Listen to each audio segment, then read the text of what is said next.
How do you feel from your perspective side as a screenwriter about this upcoming potential strike? Or better question, how do you feel about hundreds, maybe thousands of people being out of work because of this strike?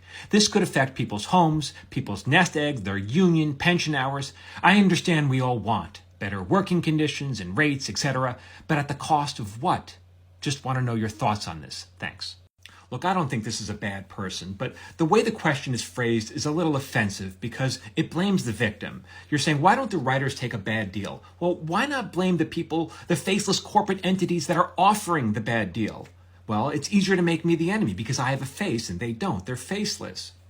Look, I work side by side with the crew members and go to any film or television set. These are very hardworking men and women. Long, tireless hours, out in the cold, out in the heat. They work really hard.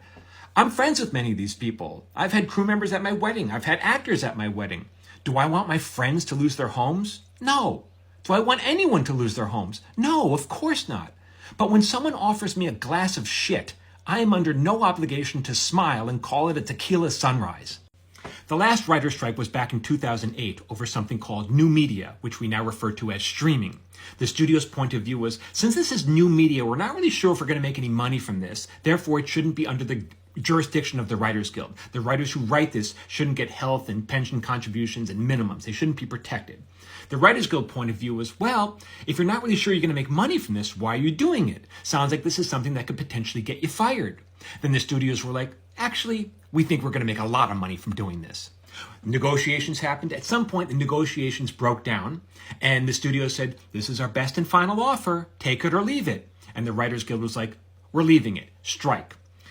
For the next weeks, the industry shut down. Weeks turned into months. During that time, good, innocent people lost their homes, including writers. At some point, the studios came back to the negotiation table and said, remember our best and final offer we made a couple months ago? Turns out we have a lot more money we can put on the table. Eventually, a deal was made. I don't think the deal was as good as it should have been, but to be honest, it was a lot better than the best and final offer that they put on the table way before the strike. It's a shame because all this pain and suffering could have been averted.